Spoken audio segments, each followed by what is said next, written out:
നമസ്കാരം. സിഖ് മതത്തിലെ നിഹാംഗുകൾ നമ്മൾ മുൻപ് റിപ്പോർട്ട് ചെയ്തിട്ടുണ്ട്. നിഹാംഗുകൾ ആരാണ്, അവരുടെ പശ്ചാത്തലം എന്താണ് എന്നൊക്കെ. എന്തായാലും സിഖ് മതത്തിലെ സായുധരായ യോദ്ധാക്കളെയാണ് നിഹാംഗുകൾ എന്ന് ഉദ്ദേശിക്കുന്നത്. 1699 ഗുരു ഗോവിന്ദ് സിംഗ് ആണ് നിഹാന്ത് എന്ന സൈന്യം രൂപീകരിക്കുന്നത്. ദൈവത്തിന്റെ പോരാളികൾ എന്നൊക്കെയാണ് ഇതിന് അർത്ഥം വരുന്നത്. ആദ്യകാല സിഖ് ചരിത്രത്തിൽ നിഹാംഗുകളുടെ സംഭാവന വളരെയധികം വിലപ്പെട്ടതായിരുന്നു. വലിയ പ്രാധാന്യം അവർക്കുണ്ടായിരുന്നു. പല യുദ്ധങ്ങളും ജയിക്കാൻ ഈ സിഖ് വിഭാഗത്തെ സഹായിച്ചിരുന്നത് നിഹാംഗുകൾ തന്നെയായിരുന്നു. പരമ്പരാഗതമായി യുദ്ധഭൂമിയിലെ ധീരതയ്ക്കും അതിനോടൊപ്പം ക്രൂരതയ്ക്കും പേരുകേട്ട നിഹാംഗ് വിഭാഗത്തിന് സ്വന്തമായി ഗറില്ല വിഭാഗം അടക്കമുണ്ടായിരുന്നു എന്നതും ശ്രദ്ധേയമാണ്. നീലവസ്ത്രം, വാൾ, കുന്തം, പടച്ചട്ട, മറ്റാഭരണങ്ങൾ, തലപ്പാവ് എന്നിങ്ങനെ വസ്ത്രധാരണത്തിൽ തന്നെ സായുധരാണ് ഈ നിഹാംഗുകൾ അറിയപ്പെടുന്ന വിഭാഗം. ആയുധമില്ലാത്തവനെ ആക്രമിക്കില്ല എന്നുള്ള ഒരു നിയമം നിഹാംഗുകൾക്കുണ്ടെങ്കിൽ പോലും ഉടവാൾ പുറത്തെടുത്താൽ പിന്നെ രക്തം പുരളാതെ ഇവ തിരികെ വാളുറയിൽ വെക്കില്ല എന്നുകൂടി പറയപ്പെടുന്നുണ്ട്. അങ്ങനെ ഗുരുദ്വാരയുടെ കാവൽക്കാർ കൂടി എന്നറിയപ്പെടുന്ന വലിയ വീരപരിവേഷമുള്ള ഒരു കൂട്ടരാണ് ഈ നിഹാംഗുകൾ എന്ന് പറയുന്നത്. ഇപ്പോൾ എന്തുകൊണ്ട് നിഹാംഗുകൾ വീണ്ടും വാർത്തയിൽ നിറയുന്നു എന്ന ചോദ്യത്തിന് കൃത്യമായ ഉത്തരമുണ്ട്. കാരണം കർഷക സമരത്തിലും നിഹാംഗുകളുടെ സാന്നിധ്യം ഉറപ്പിച്ചിരിക്കുന്നു. ഈ നിഹാംഗ് വിഭാഗത്തിലെ ഏറ്റവും പ്രധാനപ്പെട്ട ഒരു പോരാളിയാണ് ഗുർവന്ത് സിംഗ് എന്ന് പറയുന്നത്. ഈ ഗുർവന്ത് സിംഗുമായുള്ള ഒരു അഭിമുഖം OP ഇന്ത്യ എന്ന മാധ്യമം പ്രസിദ്ധീകരിച്ചിട്ടുണ്ട്.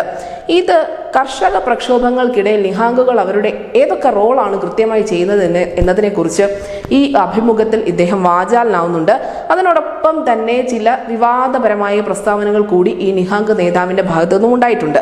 അതിൽ ഏറ്റവും പ്രധാനപ്പെട്ട ഒന്ന്, പഞ്ചാബിലെ വൈശാഖി ഉത്സവത്തിനിടയിൽ അവിടെ ഒരു രക്തപ്പുഴ ഒഴുകും എന്നുള്ള മുന്നറിയിപ്പ് തന്നെയാണ്. അതിനുശേഷം അദ്ദേഹം പറയുന്നത് കർഷക സമരത്തിന് ശേഷം അഭൂതപൂർവമായ പ്രത്യാഘാതങ്ങൾ ഈ സംസ്ഥാനം നേരിടേണ്ടി വരും, ഈ രാജ്യം കാണും എന്നൊക്കെയുള്ള ഭീഷണിയുടെ സ്വരം നിറഞ്ഞ ചില പ്രസ്താവനകളാണ്.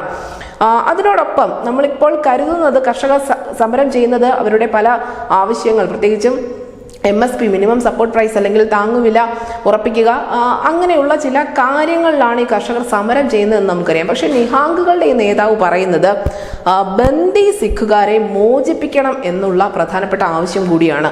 ആരാണ് ഈ ബന്ദി സിഖുകാർ? ഖാലിസ്ഥാൻ വിഘടനവാദവുമായി ബന്ധപ്പെട്ട് അല്ലെങ്കിൽ തീവ്രവാദ പ്രവർത്തനത്തിൻ്റെയൊക്കെ പേരിൽ ശിക്ഷിക്കപ്പെട്ട് ജയിലിൽ കഴിയുന്ന സിഖുകളെയാണ് ബന്ദി സിഖുകൾ എന്ന് ഇവർ പറയുന്നത്. ഇവരെ മോചിപ്പിക്കുക എന്നതാണ് ഏറ്റവും വലിയൊരു ആവശ്യമായി ഈ നേതാവ് മുന്നോട്ട് വയ്ക്കുന്നത്.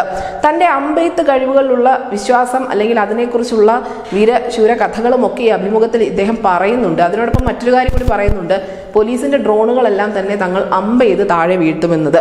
അതിന്റെ ഭാഗമായി തൻ്റെ കൂടെയുള്ള സംഘാംഗങ്ങൾക്കും മറ്റ് സിഖ് വിഭാഗത്തിൽപ്പെട്ട യുവാക്കൾക്കുമൊക്കെ വലിയ തോതിൽ പരിശീലനം നൽകുന്നുണ്ട് എന്ന് തുറന്നു പറയുകയും ചെയ്യുന്നുണ്ട്.